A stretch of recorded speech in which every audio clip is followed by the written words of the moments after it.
Question number है 5th, solve the following equation by factorization. अब आप देखिए एक तसलसल से चीज़ें डिफिकल्ट होती जा रही है, यानी स्लोली ग्रेजुअली। अब जो हमें इक्वेशन दी गई है वो है x into x plus 7 equal 2x minus 1 into x plus 4।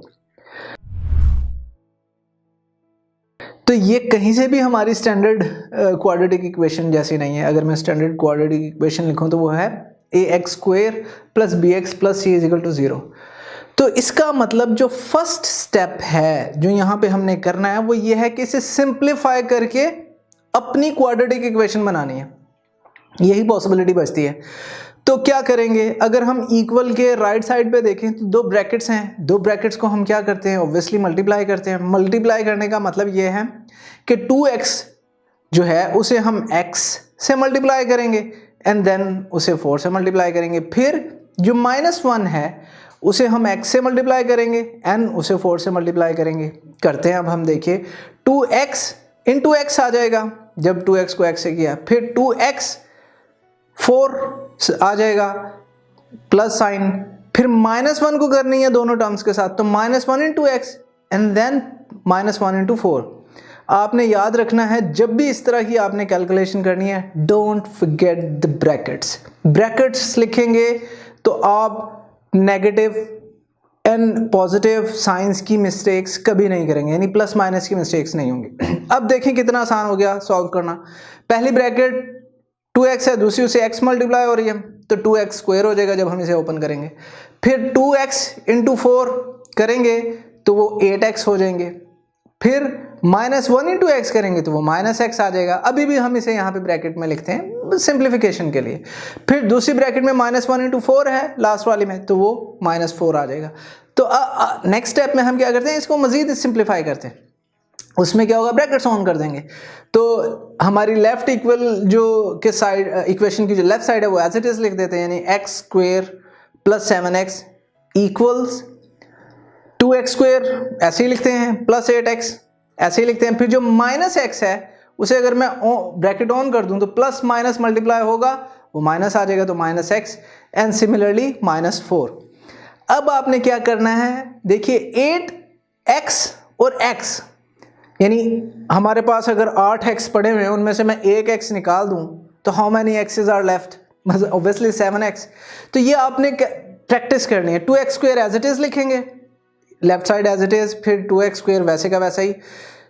8x minus x का आंसर आएगा 7x, वो लिख दिया, फिर -4 बिल्कुल ऐसे ही आ गया। अब हमारे इक्वल के लेफ्ट साइड पे कुछ है और हमारे इक्वल के राइट साइड पे कुछ है। तो आसानी के लिए हम क्या करते हैं, वैसे तो जो छोटी टर्म है उसको उठा के बड़ी टर्म के पास ले जाते हैं, but it doesn't really matter, हम किसी तरह भी करें तो आंसर हमेशा सेम आएगा अगर एहतियात से करेंगे। तो हम क्या करते हैं, x स्क्वायर प्लस 7x क्योंकि पहले ही इधर था तो ये सारी टर्म जो है उठा के दूसरी तरफ ले जाते हैं। क्या होगा, जब 2x स्क्वायर राइट साइड पे प्लस था दूसरी साइड पे जाके -2x स्क्वायर हो जाएगा, फिर प्लस 7x था उधर जाके -7x हो जाएगा, इधर -4 था दूसरी तरफ जाके +4 हो जाएगा। बाकी क्या बचा, कुछ भी नहीं, तो इक्वल टू 0। अब हमने इनको अरेंज करना है। अरेंज किस तरह करना है, जब आप बहुत ज़्यादा प्रैक्टिस कर लेंगे तो ये आप खाली क्वेश्चन को देखेंगे और आंसर आ जाएगा, लेकिन we are far from there. आपने क्या करना है, एक्स स्क्वायर के साथ उस पूरी टर्म्स में, यानी इन सब टर्म्स में जो एक्स स्क्वायर वाले हैं उनको इकट्ठा लिख लेते हैं ताकि सोल्व करना आसान हो जाए। तो एक्स स्क्वायर के साथ -2x लिख देते हैं, 2x स्क्वायर लिख देंगे क्योंकि दोनों में x स्क्वायर है। फिर आता है प्लस 7x, और कहाँ 7x नजर आ रहा है, ये -7x, तो प्लस 7x उसके बाद -7x लिख देंगे। अब ये सारी टर्म्स लिखनी, बाकी क्या बचा, +4, तो +4 एज इट इज लिख देते हैं। अब इसको देख के हमें बड़ा आसान हो गया सॉल्व करना। क्यों, आपको नजर आ रहा है कि x स्क्वायर में से 2x स्क्वायर निकालना है, यानी x square -2x square. Calculator से भी देखेंगे 1 - 2 आंसर -1 आएगा, तो इसका आंसर आएगा -x स्क्वायर। फिर 7x प्लस है 7x माइनस है, दोनों एक दूसरे से कैंसिल हो जाएंगे, बचा क्या, +4। तो हमारी इक्वेशन बनी x स्क्वायर + 4 = 0। ये स्टेप में अगर आप देखें तो हमारी जो स्टैंडर्ड इक्वेशन भी है उसमें भी ax स्क्वायर लिखते हैं हम, पहली टर्म को पॉजिटिव लिखते हैं, प्लस लिखते हैं। तो अगर मैंने इसको पॉजिटिव बनाना हो या प्लस बनाना हो तो मैं क्या करूंगा, दोनों साइड को इक्वेशंस के -1 से मल्टीप्लाई कर दूंगा। ऑब्वियसली आपको पता है इक्वल के जो काम लेफ्ट पे करना है वही राइट पे करना है, वरना गड़बड़ हो जाएगी, ठीक है। -1 इधर मल्टीप्लाई करता हूँ, -1 0 से मल्टीप्लाई करता हूँ, तो जब 0 से -1 को मल्टीप्लाई करूंगा तो आंसर 0 ही आएगा, सिंपल। लेकिन यहाँ पे क्या होगा, जब -1 -x² से मल्टीप्लाई होगा तो वो +x² हो जाएगा, और जब -1 +4 से मल्टीप्लाई होगा तो वो -4 हो जाएगा। तो हमारी जो इक्वेशन बनी वो बनी x² - 4 = 0। अब प्रोबेबली 10वीं या 9वीं जमात में यानी 9th या 10th क्लास में आपने फॉर्मूला पढ़ा, बड़ा इजी। वो क्या था, ax² - b² a + b ×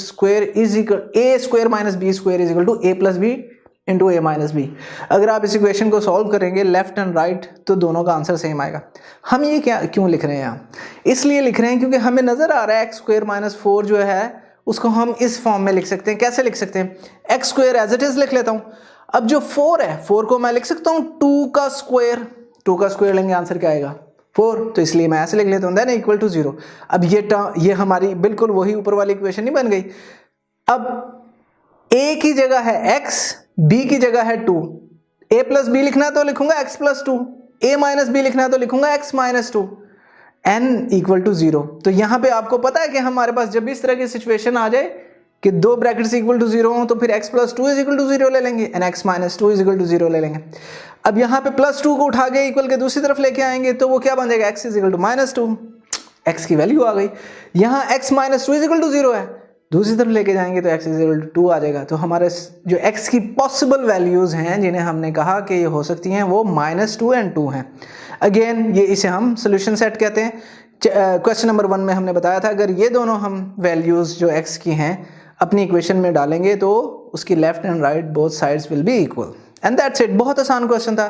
trick ये था कि आपको एज इट इज यानी क्वेश्चन में स्टैंडर्ड इक्वेशन फॉर्म नहीं दी थी, क्वाड्रेटिक इक्वेशन नहीं दी थी, बल्कि आपने सिंप्लीफाई करके उसे बनाया, ठीक है, दैट्स इट।